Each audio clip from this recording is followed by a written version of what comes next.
Merry Christmas pa. Ang lapad ng likod, grabe. Pwede nang kulayan to eh. Paano mo ba na-achieve yung ganyang katawan? Nag-start ka ba ng payat or mataba ka? Nag-start po ako ng 45 kg.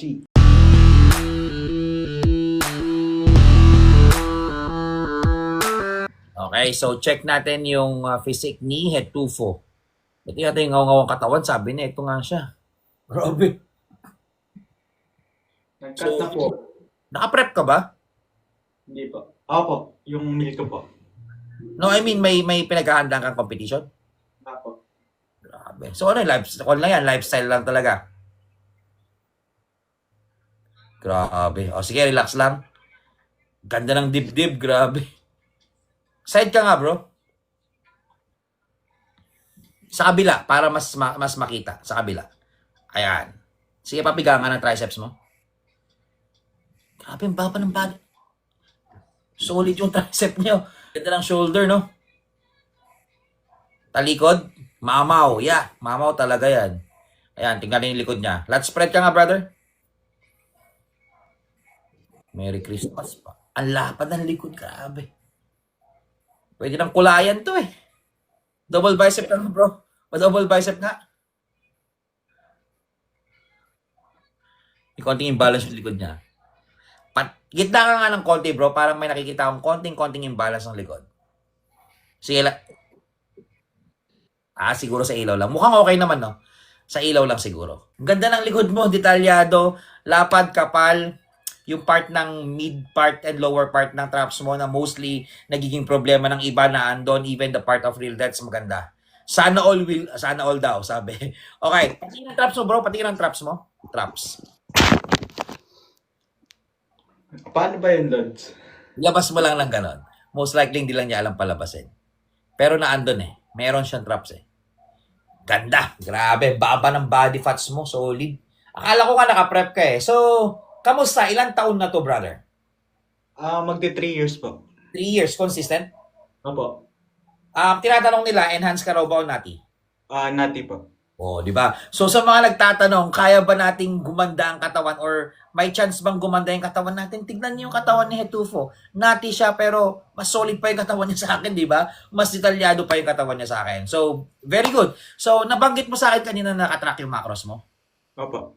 Okay. Yan na yung importansya, brother, mga idol, no? Pag nakatrack kasi yung macros natin, on point talaga. Alam natin kung ilan number of calories, alam natin kung ilang number of fats, carbs, and protein yung ipapasok natin based dun sa mga goals natin. So again, if nakatrack yung macros mo, brother Hetufo, no questions about it. All you need to do is to be consistent. Kung ano yung nakalatag, sundin mo lang. Do you have a coach, bro? Wala po. So, sariling sikap lang. Nag-study po ako nung last 3 years. Nag-study po ako ng sport and science. Tapos, ayun po yung may knowledge po ako dun sa Sa nutrition. sport. Opo. Nutrition din po. Sige. So ito, nag-study pala siya ng sports and science. So medyo mataas na kalidad ng parang salamat ulit sa Sigip. So yun, kumbaga mataas na yung knowledge niya when it comes to nutrition or sa mga workout routines na ginagawa niya. So brother, para sa iyo, paano mo ba na-achieve yung ganyang katawan? Nag-start ka ba ng payat or mataba ka? Nag-start po ako ng 45 kg. 45 kg and currently ano nang timbang mo ngayon? 67 po o 65. Tapos nag-bulk po ako nung last 2 years. Nag-gain po ako ng 78 kg. Wow, taas. So, nag-cut po ako ng 5 months ago. Ayun po. Ano raw height mo, bro? 5'8 po. 5'8 matangkad siya. So, paano ba yon? Hindi ka ba nahihirapan? I mean, lifestyle yan, kumbaga ginagawa mo lang yan na gusto mo lang. Hindi ka ba nahihirapang mag-maintain ng ganyang klaseng physique? Hindi naman po nahihirapan. So, paano ba yung pagkain ni Brother Hetufo? Para at least, di ba, kasi nag-aral siya ng sports science, so ibig sabihin, iba na yung knowledge niya ito when it comes to nutrition or different kind of routines or yung mga training na ginagawa niya. So, coming from you, Brother Hetufo, ano yung pinaka-perfect advice mo sa mga nag-i-start mag-track ng macros na medyo hirap, na hindi nagiging consistent, yung tipong 3 days tapos hindi nila kayang i-dire-diretso yung ganung way of diet? Ano yung may advice mo? Bawasan yung kanin Kasi mga Pilipino natin, paborito yung kanin eh. Rice is life. Opo. Ayun po. One day, one rice per day lang po ako. 300 grams. Okay. 200. Yan po. Tapos, protein. Nagbi-beef. Tapos, salmon po ako. How about dun sa way of cooking? May sekreto ba? May nilalagay ka bang pampalasa? Kailangan ba boring diet, inaway na halos walang lasa, or kailangan din lagyan natin ng twist na kahit papaano may lasa para ma-enjoy natin? Ano ba yung pinaka-the best para? Yung may lasa po. May lasa. Kasi, may enjoy mo talaga yung pagkain talaga eh. Yes, exactly.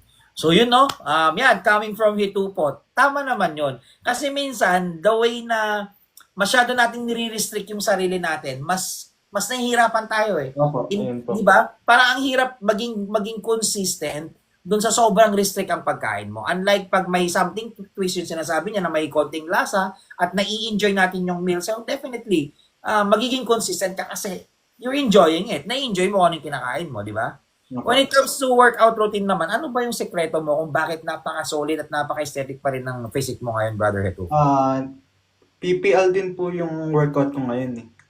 How many Tapos, a week ka nag-workout? most ofly, marami po akong leg day kasi behind yung leg day ko ngayon eh. Okay. So, I mean, like 6 times a week ka? Opo. Okay, so yun. So, yung workout routine ng ating kaibigan na si Tufo is 6 times a week. So, PPL, push-pull legs, push-pull legs. So, maganda yun for hypertrophy. So, yun, brother. And when it comes to your physique now, I don't have any question, brother. Detailed, nandun. Maturity-wise, nandun. Muscle mass, nandun. Overall, goods na goods, bro. Akala ko nga naka-prep ka. So, hindi ka pa nakatry mag-compete? Baka next year po umuwi ako sa Pilipinas. Nasa ibang bansa ka ngayon. Opo. Okay, so yan, abangan natin Abangan natin si Hetupo, uuwi siya ng Pilipinas and hopefully makasampa ka. Brother, overall with your physique, napaka-solid. Just keep going.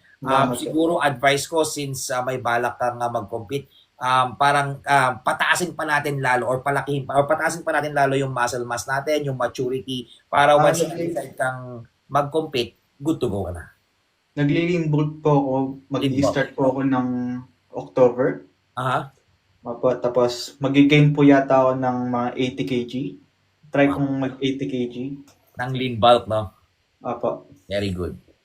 So, yan guys, no, napaka-importante talaga ng pagtatrack ng macros. Kasi matatarget mo talaga, hindi pwedeng hindi mo matarget. And pag na-target mo yung target mong weight, definitely quality kasi you're tracking your macros. Kasi yung quality ng food na andon. Diba? Opo. So, yun lang brother Hetupo, napaka-solid mo and excited kami na makita ka on stage. Yun lang yung siguro yung hihintay namin part. Alright? So, do you have any more questions, sir? Wala na po. Okay. Maraming salamat, sir. It's our pleasure na makita ka namin dito on live. So, maraming salamat. Balikan mo ako, sir, after a couple of months.